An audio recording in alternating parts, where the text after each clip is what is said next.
Pemirsa, pemakaman artis cilik Puput Novel di TPU Sanjaya, Kebayoran Baru, Jakarta Selatan diwarnai isak tangis dari kerabat dan sahabat. Bahkan Susi ibunda Puput tak kuasa menahan tangis saat melihat putri kesayangannya akan dimasukkan ke dalam liang lahat.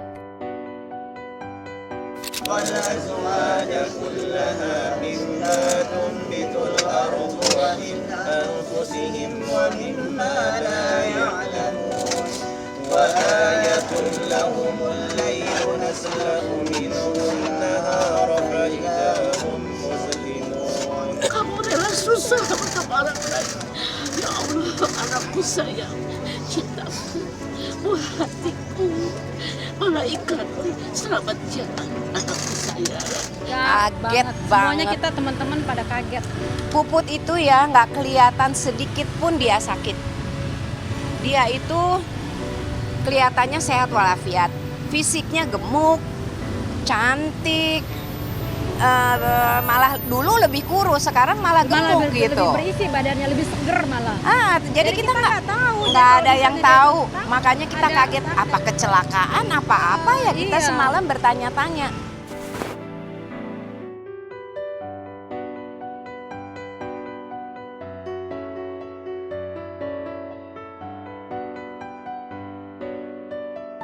Tangis Susi kian tak terbendung saat berada di samping pusara putrinya. Susi seolah tak percaya jika Puput lebih dulu meninggalkan dirinya, apalagi selama ini Puputlah yang merawat dirinya yang tengah sakit.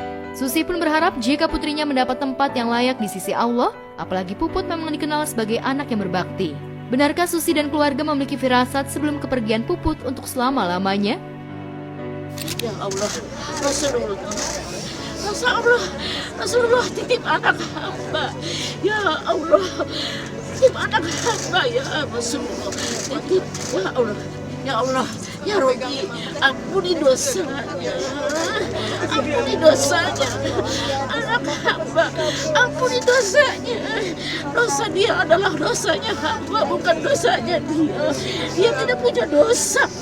Saya yang kurang baik mendidiknya. Kalau anak saya punya dosa, ya Allah. Sudah tahu. Oh. Karena sakitnya kan keras, cancer. Oh, sakit cancer. Cancer apa, Dia Bun? sembunyikan. Sakit cancer apa, Bun? Nanti kita wawancara nanti. Terima kasih. Siap, Bun. Sebenarnya gini, kakak saya kan sudah kanker dari tahun 2021. Ya dia berjuang melawan penyakitnya. Dari keluarga sudah mencoba mengambil langkah medis, tapi rupanya di tahun ini terjadi komplikasi organ dan itu menyebabkan ya meninggalnya beliau. Dropnya itu bulan Agustus gitu, saya sudah melihat gitu ya, tapi lama-kelamaan 2 minggu yang lalu memang udah parah karena udah mulai nggak bisa makan, lama-lama nggak bisa minum, lama-lama nggak bisa napas.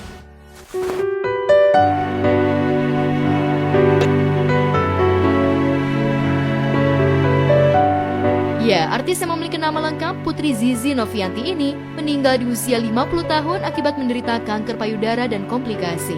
Selama 3 tahun ini, Puput yang sempat terjun ke dunia politik dan mencalonkan diri sebagai anggota dewan, seolah memilih menyembunyikan penyakit dari orang-orang terdekatnya. Sayangnya, meski sudah berusaha melakukan berbagai pengobatan secara medis, kondisi Puput rupanya terus menurun. Bahkan beberapa hari sebelum meninggal, Puput sempat menjalani perawatan di rumah sakit. Kasih Puput sudah dihantar ke pusara, dikasih pengobatan yang terakhir dan kasih sayang. Kasih hadir di sini. Allah maafkan. Ada di sini. Suaminya masih ada? Ada suaminya ada, anaknya juga ada, anak yang mau Tadi berangkat ada. ke Australia. Tadi juga ada, Anaknya satu ya? anaknya Iya, satu. satu. Almarhum tetap tabah dan selalu berpesan nggak usah ceritalah keadaan saya. Dia berusaha tetap tegar, makanya orang nggak ada yang tahu dia sakit. Dan terakhir juga dia masih ikut pemilu gitu kan, karena dia politisi juga. Ya orang nggak ada yang tahu gitu.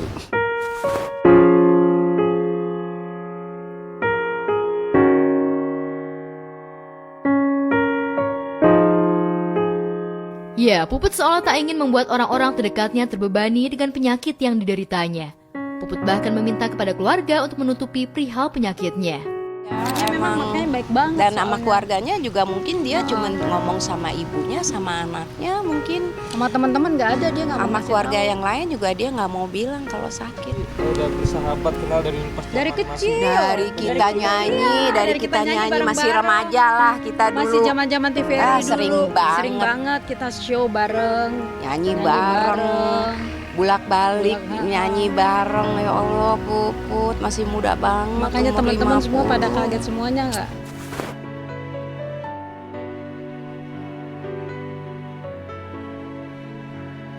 Kepergian Puput tentu saja mengagetkan para sahabat seperti Cintami Atmanegara dan Ismi yang Aziz yang datang saat pemakaman dibuat kaget saat mendengar sahabatnya telah pergi untuk selama-lamanya. Cintami yang sempat bertemu Puput setahun lalu tak pernah menyangka jika selama ini Puput menderita kanker payudara. Pasalnya di hadapan para sahabatnya, Puput berusaha tampil ceria dan tetap terlihat bugar dan sehat meski dirinya tengah berjuang sembuh dari kanker payudara. Lantas adakah pesan terakhir Puput untuk keluarganya? Seperti apa sosok Puput di mata para sahabat? Dan Puput kan emang tulang apa? Tulang punggung keluarga ya. Jadi ya yang kita tahu memang aktif, cari uang, kerja gitu. Terus penuh dengan keceriaan, nggak pernah kelihatan susah, nggak Susah. pernah kelihatan sedih. Orangnya humble banget, happy aja. banget. Kita kehilangan Tahu-tahu. banget Puput. Makanya sedih Masih banget deh muda rasanya. banget Heeh. ya. Allah lebih sayang lah sama dia. Doanya husnul khotimah lah, orang baik udah pasti insya Allah beliau masuk surga. Amin. Selamat jalan anakku sayang. Sampai ketemu mama di sana ya sayang. Sampai ketemu mama anakku sayang. Ketemu sama mama. Ketemu sama mama.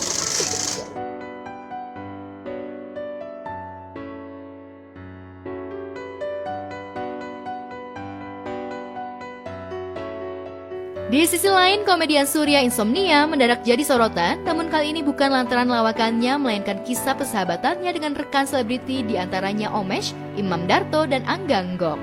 Baru-baru ini, Surya bahkan memberikan pesan mendalam bagi Omesh Ananda CS terkait kematian.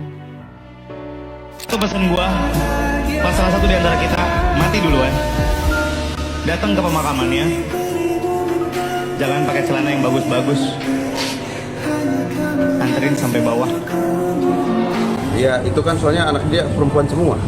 Ada boleh turun kan berarti kan ya. Iya. Kita juga kaget itu. Lah, oke. Siap, aman bro gitu. Jadi ya itu sebuah pesan yang menyentuh.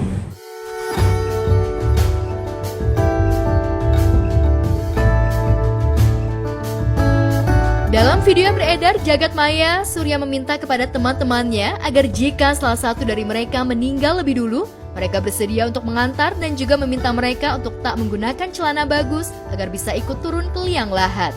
Lantas apa tanggapan Imam terkait pesan Darto? Bahwa semakin tua itu, circle pertemanan kita pasti semakin mengecil. Doa gua sekarang, semoga semakin kecil circle gua, selalu ada kalian di dalamnya. Ya apa ya, kita tuh emang udah kenal lama, terus juga banyak hal-hal yang sudah kita lalui bareng-bareng yang mungkin tidak semua orang tahu juga. Ada nangis-nangisannya bareng juga, ada marah-marahannya bareng juga. Jadi mungkin udah lebih dekat dibandingkan teman-teman yang lain. Jadi ya bisa ada di level itu gitu. Bahkan keluarga kita juga main bareng kan, anak-anak kita juga main bareng. Ya, banyak yang tak tahu terkait persahabatan Surya, Imam Darto, serta Omesh rupanya sudah terjalin lama. Saking dekatnya, mereka kerap menghabiskan liburan bareng bersama keluarga. Selain itu, lantaran sama-sama memiliki hobi motor, Imam, Surya, Omesh, dan Angga kerap touring bareng dengan motor kesayangannya masing-masing. Lantas benarkah meski sudah bersahabat lama, mereka kerap berselisih paham? Ya alhamdulillah di luar pekerjaan kita juga masih suka main bareng kan, karena emang suka motoran bareng, suka main golf bareng. Tapi kalau golf saya nggak terlalu serajin Omesh sama Surya ya gitu. Cuma ya sering main bareng lah gitu. Ya alhamdulillah ya itu kita menyangka bahwa kita berprasangka baik kepada Tuhan, berhusnuzon kepada Allah bahwa emang dipertemukan gitu. Orang-orang dengan keras kepalanya masing-masing, alfa semua, punya sifat jeleknya masing-masing tapi juga punya sifat bagus masing-masing, ya ketemu aja gitu, alhamdulillah.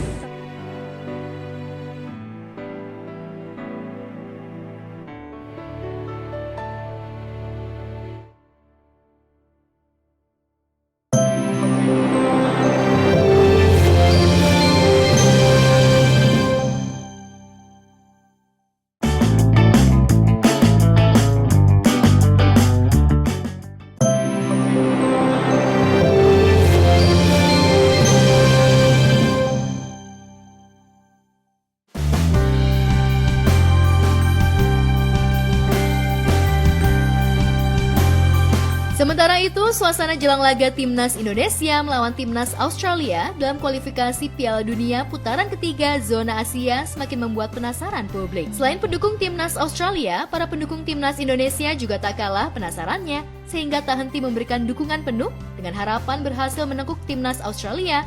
Terbukti seluruh tiket telah terjual habis. Oh my god, deg-degan banget karena kemarin aja aku udah seneng banget ngeliat timnas, keren banget. Apalagi kiper kita, aduh bangga banget ya. RCTI melakukan acara seperti ini bagus banget karena satu itu dia bentuk dukungan dan promosi dari kita juga artis-artis RCTI untuk mempromosikan besok akan ada timnas kita gitu, Indonesia lawan Australia itu. Australia juga pasti nggak mudah juga melewati, harus main di kandang kita yang besok katanya 65.000 tiket atau 64.000 tiket itu udah habis terjual. Ya pasti ada orang Australinya, tapi orang Australinya kali mungkin cuma 0, berapa persen. Aku dari kecil tuh pecinta timnas. Khususnya dari zaman kita pernah mencapai capaian terjauh tuh kalau nggak salah di penyisian Piala Dunia 86 Meksiko. Waktu itu kita penyisiannya tahun 85, aku masih SD. Kita nyampe di second round. Tapi sekarang kan puji Tuhan, alhamdulillah kita nyampe di third round. Ya ini pencapaian luar biasa.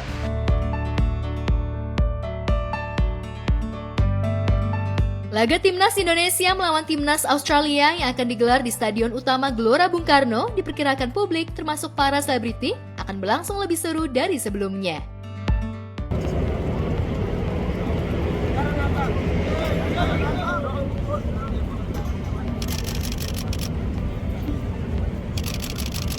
Oh, Australia jago-jago juga ya, cuman aku juga yakin sama Garuda Indonesia kita juga gitu. Jadi buat aku kita optimis menang sih. Iya pasti yang dipilih juga sekarang sih yang aku dengar juga kan yang bagus-bagus kan gitu. Semoga sih bisa ngebalikin kedudukan yang sebelumnya gitu. Kemarin sih nonton di rumah ya, kan karena di sana ya di Jeddah ya. Kalau di sini sih pengennya nonton langsung. Tapi kebetulan karena besok ada kerjaan nggak bisa. Tapi aku seneng banget setiap kali nonton di sini bisa ikutin kerasaan euforianya ikutan. Aduh bingung ya, aku memilih salah satu. Tapi siapa ya? Nathan aja deh. Iya Nathan itu sama-sama Jonathan. Nathan. Nonton kualifikasi Piala Dunia antara Indonesia melawan Australia hanya di RCTI tanggal 10 September nanti.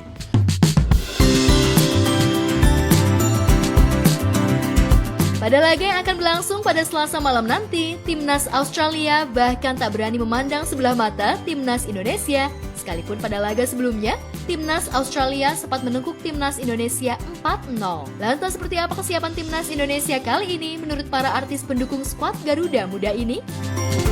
Timnas itu kemajuannya sangat pesat banget, terus juga yang paling penting itu di ketua PSSI-nya sih, di Erick Thohir, dia membenahi dari akar-akarnya sampai ke pucuknya, dan timnas berevolusi semakin ditakutin di ASEAN. Indonesia bakalan menang gitu loh. Ya kembali lagi ke Dewi Fortuna ya. Kenapa? Kita sangat diuntungkan banget karena kita main di GBK. Terus juga gue lihat persiapan para supporter juga udah bikin koreografinya juga gitu loh. Pokoknya kalau prediksi gue sih kayaknya Indonesia bisa menang. Kalau kita ada break sih nonton pasti. Kita biasanya suka nonton kalau rame-rame, kita dukung terus kalau timnas main sih. Jadi pokoknya kalau kamu pengen bikin mental Australia down, ke GBK besok kita dukung timnas kita, oke?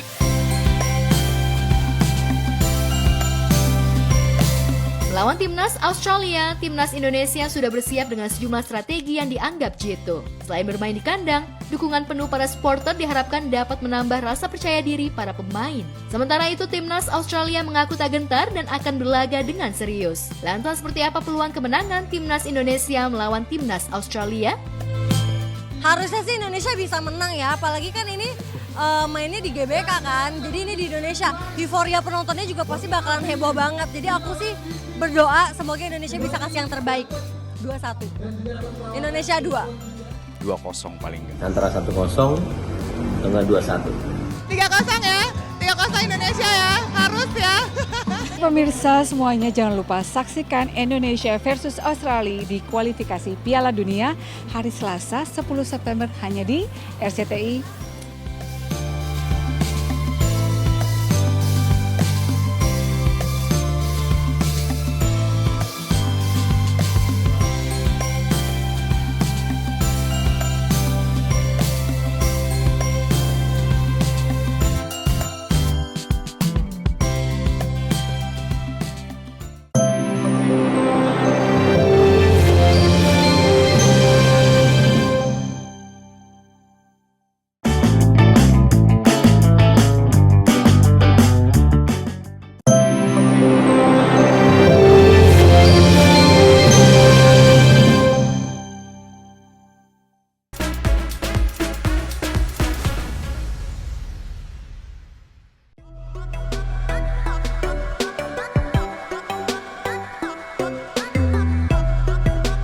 Pemirsa, adik Atta Halilintar, Sai Halilintar, tengah menjadi sorotan warganet usai batal berlaga di Pekan Olahraga Nasional PON 21 di Aceh Sumut 2024.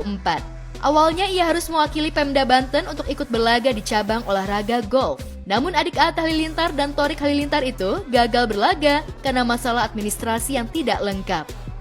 Sai kurang berkas NPWP dan BPJS kurang lengkap dan baru disusulkan kemudian hari, namun waktunya sudah terlambat. Menanggapi kabar miring tersebut, kakak Sai, Thorik Halilintar, buka suara terkait batalnya Sai ikut di ajang PON tersebut. Dia itu, yang jelas aku bangga banget sama dia. Udah 2 tahun, latihan terus untuk golf ini, fokus.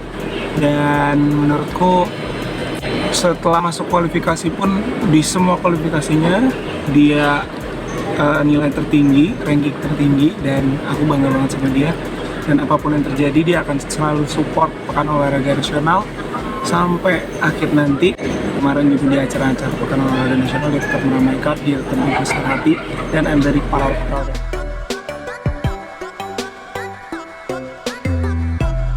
Buntut dari peristiwa tersebut, nama Atta Halilintar dan Thorik pun disentil warganet lantaran Sai dituding tidak pernah membayar pajak akibat tidak memiliki NPWP sendiri. Sai merupakan YouTuber muda dan cukup dikenal di Indonesia. Pada usianya menginjak 22 tahun, Sai sudah memiliki 12 juta subscriber dengan penghasilan fantastis. Sebagai warga negara yang telah berpenghasilan, diwajibkan untuk membayar pajak yang ditandai dengan memiliki NPWP.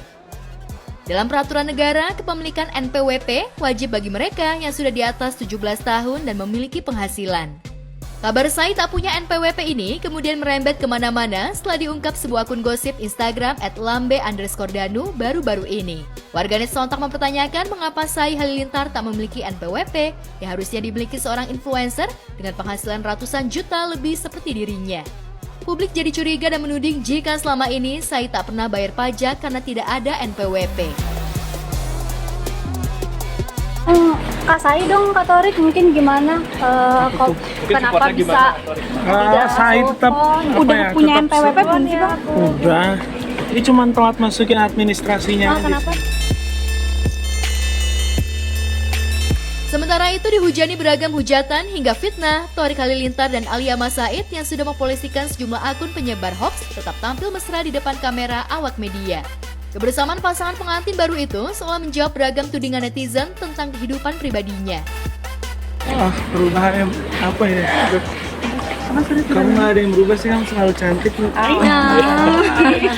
kamu mendengar kurang-kurang Thorik gemes tiap hari tuh gimana ya Alia ya? Enak dia, seneng tapi kadang nggak. Hai, gitu aja. Yang paling dirasakan yang berbeda setelah menjadi istri dan setelah menjadi suami? Teman terus, seneng banget. Lagi hari Minggu yang aku selalu tunggu-tunggu, kita berdua doang seharian. Lantas benarkah pamer kebersamaan dan kemesraan merupakan cara Altor membalas hujatan netizen dan makin bikin baper sekaligus bikin panas haters yang selalu kepo dan ikut campur dalam masalah rumah tangga mereka? Netizen seolah maha benar dengan segala komentar miring yang menyangkut kehidupan para selebriti. Tidak jarang komentar miring haters itu berakhir di ranah hukum. Namun ujung-ujungnya para selebriti yang selama ini dirugikan dengan berita fitnah dan hoax para haters akhirnya memberi maaf kepada haters yang membulinya. Kita terpaksa bersikap, ya mungkin kita cerita mungkin di luar kamera inilah. Jadi ada beberapa step yang udah diambil. Karena kalau kita cerita, karena kalau kita cerita udah banyak akun yang akhirnya memutuskan untuk menghilang, deactivate.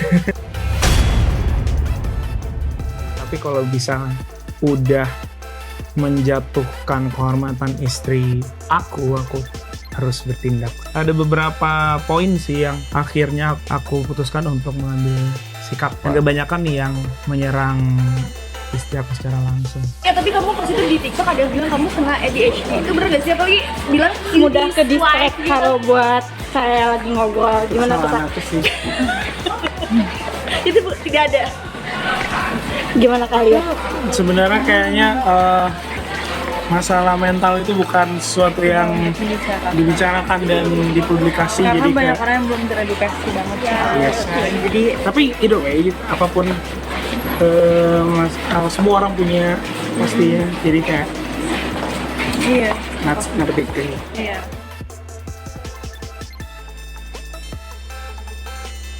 Seperti pada penayangan sebelumnya, Alia Mas Said melaporkan akun yang memfitnah dirinya dengan mengatakan Alia hamil lebih dulu sebelum menikah. Udah ketemu sama pelakunya? Insya Allah udah. Udah ada. Tapi akunya belum. Klarifikasi dong kalau nggak hamil. Aku masih ketawa-ketawa sama teman-teman aku kan, bridesmaid aku. Terus yang mengganggu adalah karena mereka udah sampai lihat aja nanti pasti mereka bikin bayinya lahir prematur. Kalau itu sih udah kayak pusat. Oh, jadi gila anak gue belum ada aja di dunia ini. Oh, jadi udah dikonsepin hamil duluan. Karena dari kemarin tuh yang ribut sebenarnya suaminya atau saya, karena tentunya kewajiban saya sebagai suami adalah salah satunya adalah melindungi istri saya apapun itu. Salah satunya adalah berita-berita bohong yang menjatuhkan kehormatannya. Jadi karena itu jadi saya tidak bisa tinggal diam dan harus menindaklanjuti. Semua udah ada peraturannya juga ya. Ya, betul. Jadi itu alasan kenapa dilaporin juga. Untuk pelajaran juga supaya kedepannya tuh banyak yang lebih berhati-hati mau membuat berita pun, jadi harus ada faktanya.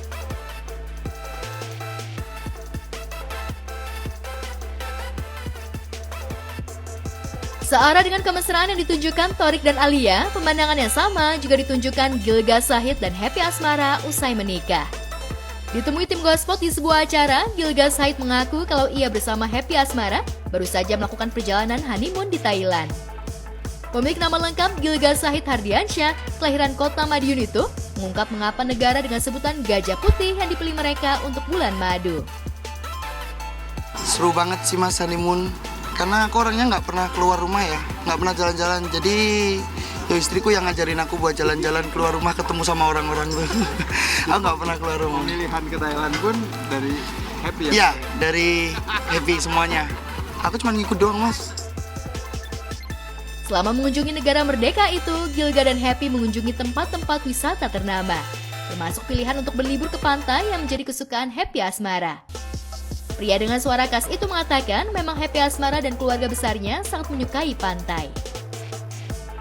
Aduh, aku nggak tahu namanya Mas. Apa ya? Mungkin Bangkok dan lain-lain gitu-gitu sih. Aku lebih suka ke pantai karena pantai itu mungkin rata-rata sepi ya. Aku orangnya kan nggak suka keramaian sebenarnya Mas. Tapi kalau yang lebih suka pantai sebenarnya Happy. Soalnya sekeluarga dari istri itu suka pantai semuanya. Iya. Setelah keduanya menikah, Gilga akhirnya merasakan kebahagiaan pernikahan itu sendiri. Ia mengaku bahwa saat ini dirinya merasa bahagia karena ada Happy Asmara yang mengurusnya, baik dari makan hingga menyiapkan pakaian untuk dirinya. Kalau mengagetkan sih karena ternyata dia seperhatian itu ya orangnya. Walaupun kelihatannya dia bodo amat, tapi dia orangnya bener-bener perhatian banget sih. Ada, yang paling seru itu adalah ketika kita tidur, ada yang meluk, bangun tidur, baju semuanya udah disiapin. Itu sih yang seru ya, karena kita udah diurus lah sekarang. Lantas benarkah kendati jadwal manggung sangat padat, Gilga dan Happy tidak menunda punya momongan? Apalagi ibunda Gilga juga tengah menanti kelahiran cucu darinya. Namun untuk urusan anak, ia dan Happy Asmara menyerahkan sepenuhnya pada Sang Kuasa.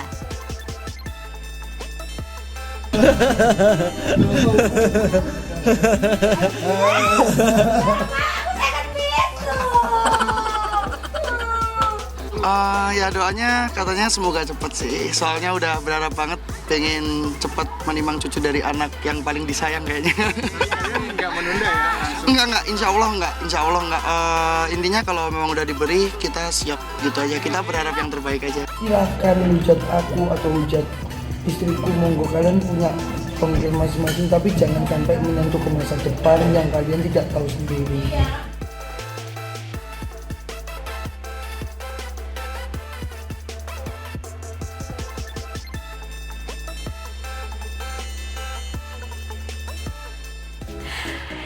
Gilga Syahid benar-benar merasakan kehidupan baru usai menikahi Happy Asmara. Yang jelas makin happy dilayani Happy sang istri. Wah, jadi pas banget ya. Semoga happy terus Gilga bersama Happy. Ditunggu kabar baiknya pejuang garis biru. Alright, next, ketegangan mulai terasa jelang laga Timnas Indonesia melawan Australia. Simak after this break, tetap di Go Sport. Bingung ya, aku memilih salah satu. Australia jago-jago juga ya. Gua sih kayaknya Indonesia bisa menang. Bikin mental Australia down. Antara 1-0.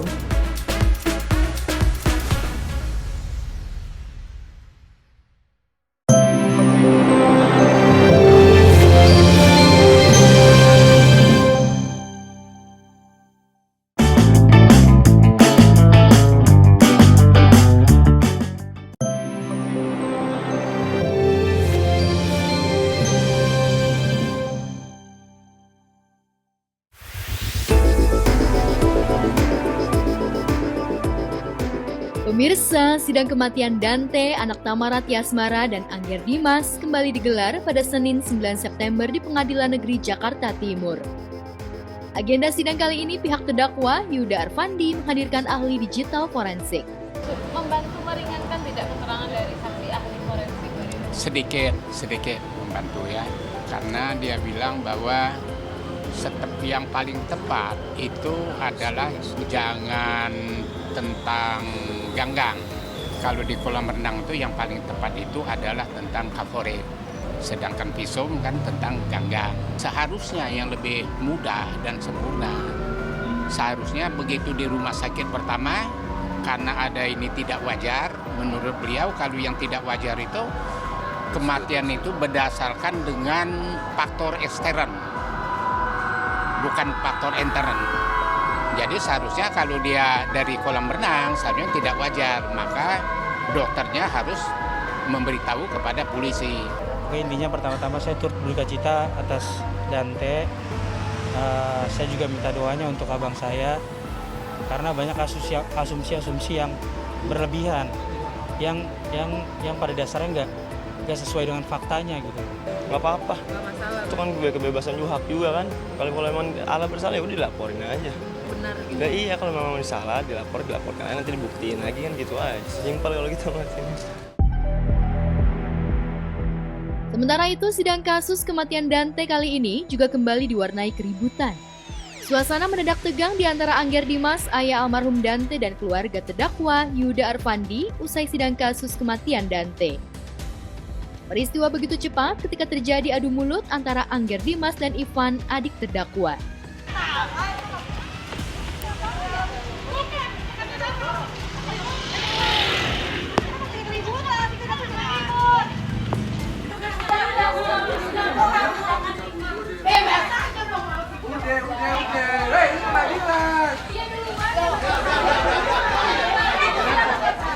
Ya udah lihat sendiri tadi kan, wartawan.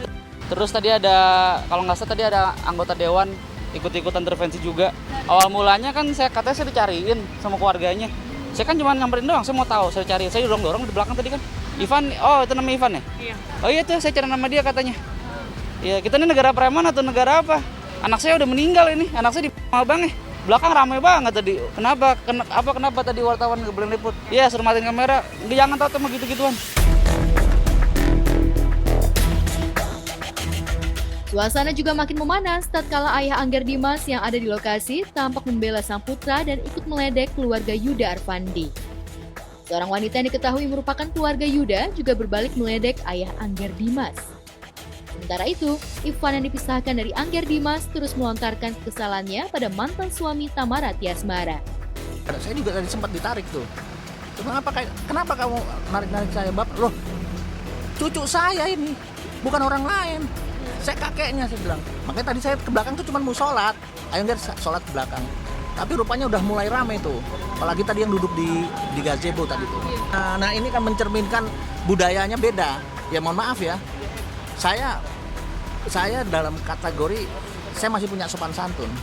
Tapi silakan aja teman-teman yang menilai lah. Karena bagi saya ya saya diajarkan orang tua itu bagaimana bersopan santun dalam bergaul, dalam menghadapi satu masalah. Nggak boleh kita berarogansi seperti itu. Ya sekarang beginilah, sekarang kita biril aja, jangan cuma nyariin aja gitu. Apa keluhannya nyariin gua gitu? Ini kan masih berjalan proses hukum. Menurut keluarga Yuda Arfandi, Ivan naik pitam lantaran melihat perilaku Angger Dimas. Menurut mereka, Angger Dimas turun dari mobil dan bertepuk tangan saat melihat Ivan, adik Yuda Arfandi.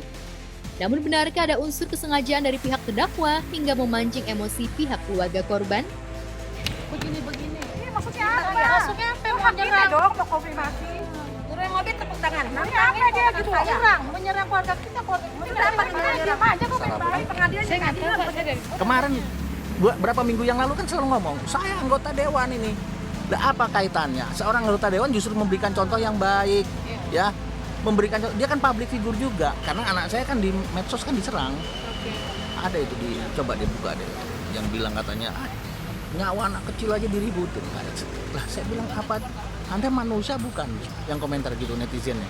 Nggak jauh dari pihak sana juga. Makanya anak saya nantang. Makanya anak saya bilang siapa yang nantang gua kemarin? Nah, saya nggak tahu lah, tadi begitu rame saya bilang ini kan kita sholat aja di belakang. Wah di belakang ternyata disambut sama rombongan tadi.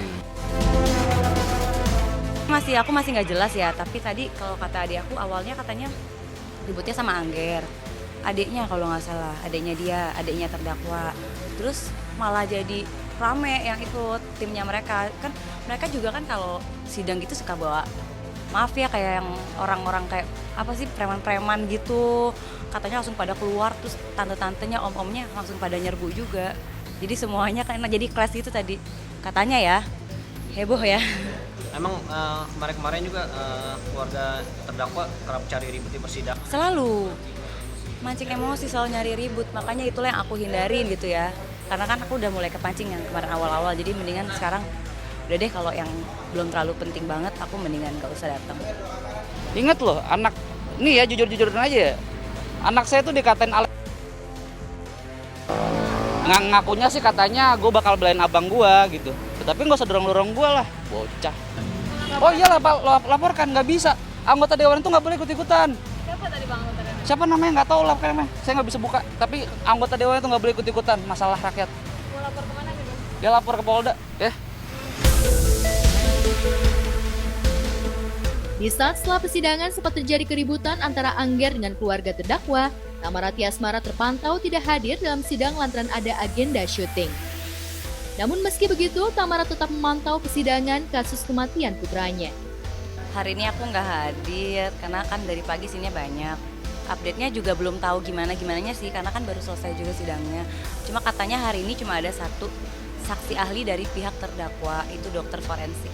Katanya mama sih kesaksiannya dia bagus, kayak dia bilang kalau itu tidak wajar. Sebenarnya abang saya niatnya baik untuk ngelatih Dante berenang.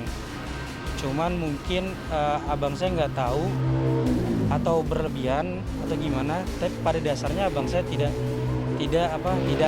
ada niat melakukan pembunuhan. Apalagi yang dituduh, yang didakwakan 340 itu sangat tidak mungkin, Mbak. Kalau misalkan emang ada niat abang saya seperti itu, buat apa dia dilakukan di kolam renang? Sedangkan di rumahnya aja sudah ada CCTV.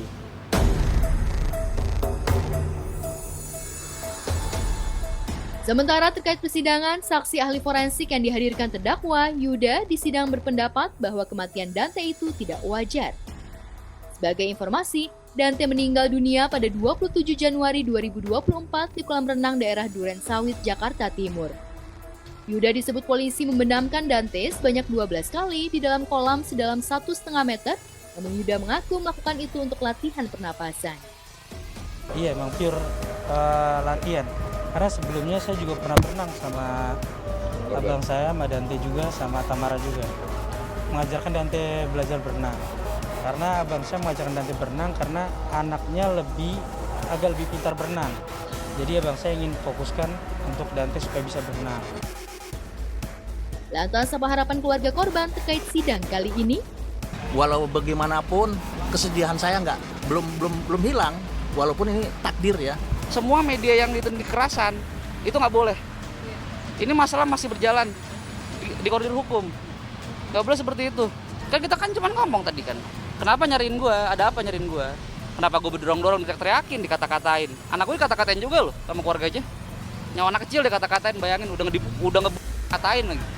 Pokoknya dari pihak kita, abang saya minta maaf atas kejadian tersebut dan ibunya sudah memaafkan. Ibunya bilang kalau ini memang musibah.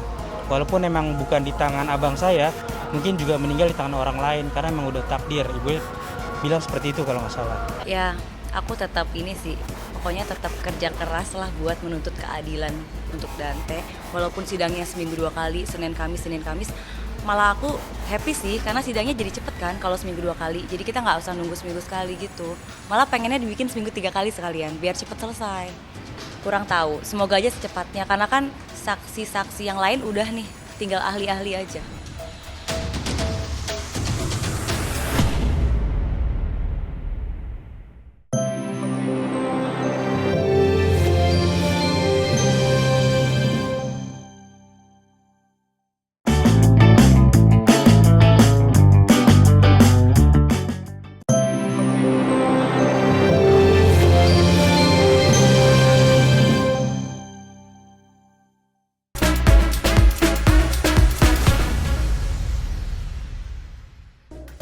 Masih di Gospot pemirsa, euforia jelang timnas Indonesia melawan Australia di GBK hari ini sudah mulai terasa.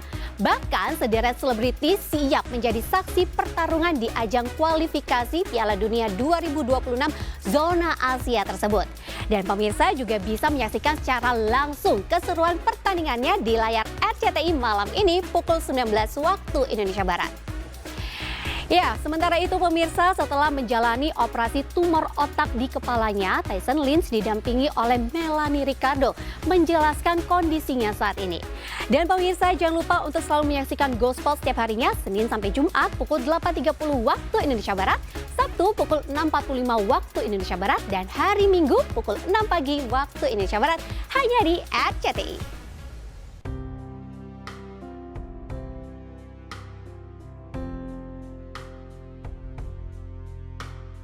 Pemirsa, kondisi kesehatan Tyson Lynch, suami presenter Melanie Ricardo, semakin membaik usai menjalani operasi pengangkatan tumor jinak di bagian kepalanya.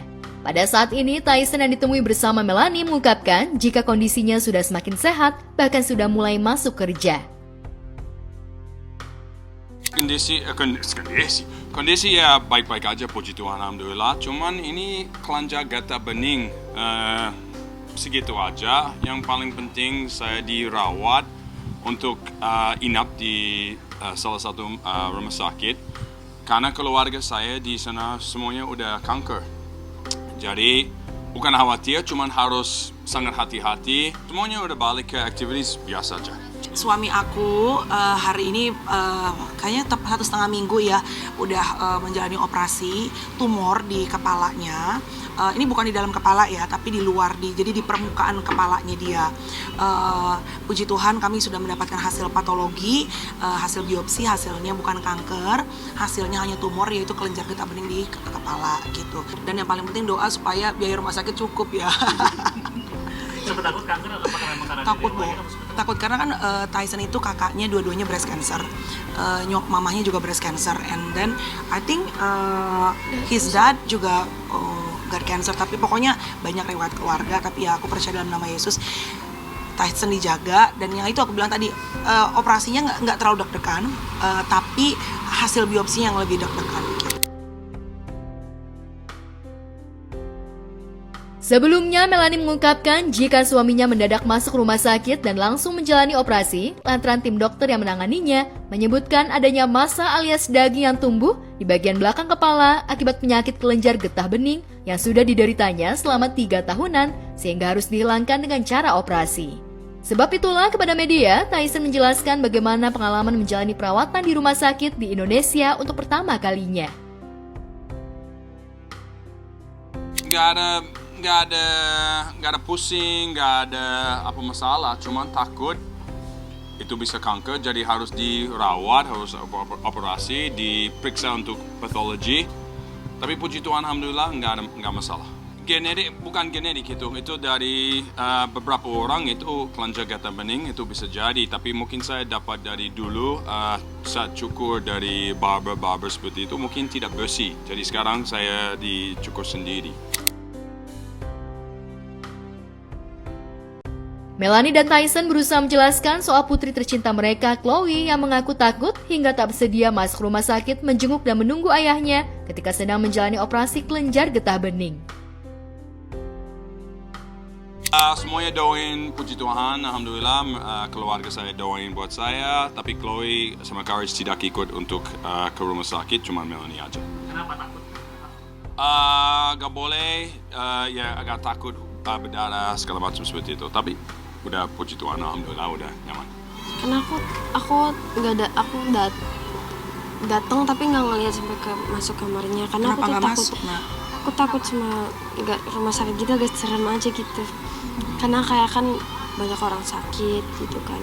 Terus aku tuh nggak kuat kalau ngeliat darah gitu-gitu. Kalau darah Tista kuat nggak kalau? Para penonton ya say, Bunda Inul nggak ngerti dia, Gen A nggak ngerti jokes lu, bapak-bapak orang tua kau. Tapi ya intinya kemarin memang hanya aku yang menemani. Terus anak-anak Chloe sama Karis nggak berani ya, karena pas ngelihat dedanya juga kan dipakai-pakein alat segala macam, Chloe langsung bilang oh my god I'm so scared gitu kan. Gitu. Tapi ya mereka mendoakan. Doanya apa sayang? Doanya ya yang penting dia selalu sehat aja terus. Iya pasti, tapi nggak mau jadi overthinking mbak, ya kan nggak mau hidup dalam ketakutan. Percaya pokoknya kita lakukan, makanya mami selalu bilang kan Chloe harus makan sehat, istirahatnya nggak boleh kurang gitu loh. Tapi kita nggak mau jadi hidup dalam ketakutan gitu.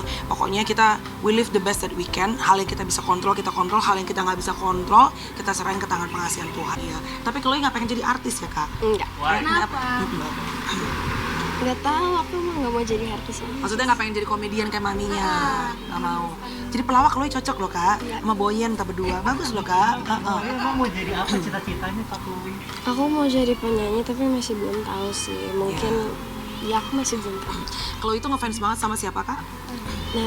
Naura Ayu ngefans abis. Dan Chloe gara-gara ngefans terus dia pengen nyanyi. Jadi sekarang Chloe mulai aku masukin les nyanyi private sama Omel Topasto. Jadi dia mulai nyanyi pelan-pelan. Ya, anak sekarang kan mbak Gen A nggak bisa dipaksain ya. Dan mungkin kalau sinetron gitu-gitu film masih bisa. Kemarin sempat mau ngambil. Tapi kalau sinetron takutnya sekolahnya ntar jadi berantakan. Karena buat aku Chloe sekolah dulu aja. Baru ntar yang lain-lainnya menyusul gitu ya kak. Aduh banyak beratnya mbak, apalagi anak-anak sekarang ya, kayak aku sama Chloe juga nggak boleh langsung kayak bikin konten harus izin dulu, nggak boleh langsung naruh kamera ke mukanya gitu, nggak boleh kayak zaman-zaman kecil seperti nggak boleh, harus bilang permisi dulu karena privacy buat anak-anak harus dijaga.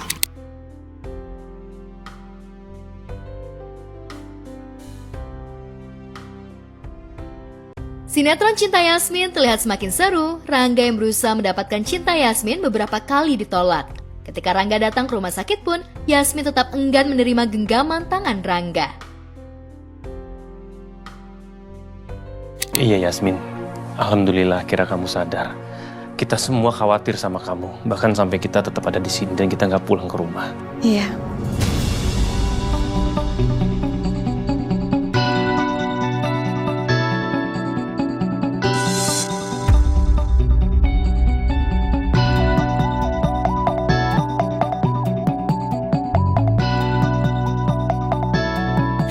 Sosok Rangga mungkin lebih gimana gitu, lebih pantas. Tapi ya balik lagi itu tadi ya, selalu ada dua sisi. Balik lagi ke pilihan masing-masing dan selera masing-masing. Melihat pemandangan canggung itu, Ajeng berusaha mencairkan suasana. Ia mulai merayu Yasmin dengan ungkapan rasa terima kasih telah menyelamatkan hidupnya. Yasmin, saya mau mengucapkan terima kasih. Kalau nggak ada kamu, nggak tahu nasib saya seperti apa. Kamu sudah berkorban untuk ngelindungin saya. Sama-sama, Bu.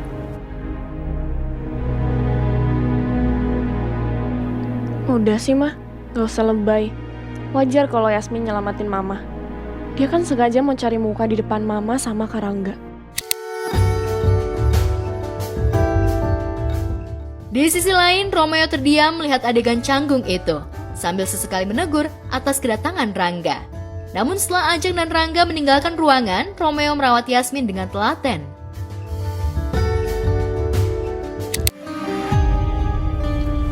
Kamu tuh ya, hobi banget ya bikin aku khawatir. Kamu khawatir sama aku. Kamu sayang sama aku.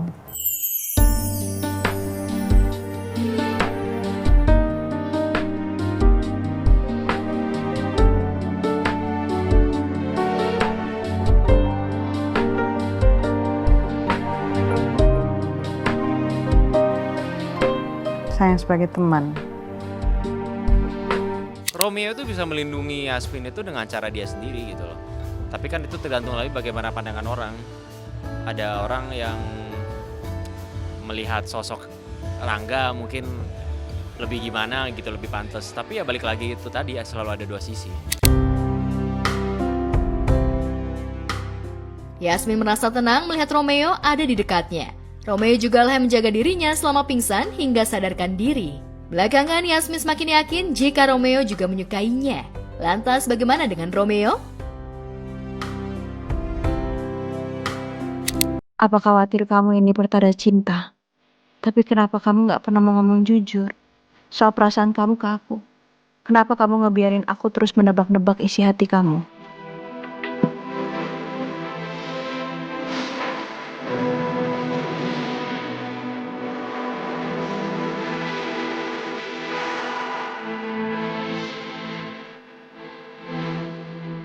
Ayahnya Romeo sendiri itu yang sebenarnya udah bikin Yasmin menderita kan. Nah itu yang tidak bisa diungkapkan Romeo selama ini karena takut Yasmin itu benci sama dia. Ya aku tahu sih mereka banyak yang berharap jadian, tapi ya namanya juga cerita kan semuanya kan harus dibangun ya, nggak bisa instan gitu. Di sisi lain, Rangga curiga dengan gerak-gerik Pak Pras perlahan-lahan menguak sisi buruknya usai menangkap orang suruhan Pak Pras. Lantas apa yang akan dilakukan Rangga setelah mengetahui sisi negatif Pak Pras? Ini bukan orangnya. Iya benar, saya kenal sama dia. Berarti benar kalau mama yang sudah memerintah Pak Pras untuk menghabisi nyawa Tante Rati. Teman-teman jangan lupa nonton Cinta Yasmin setiap hari jam 19.45 hanya di RCTI.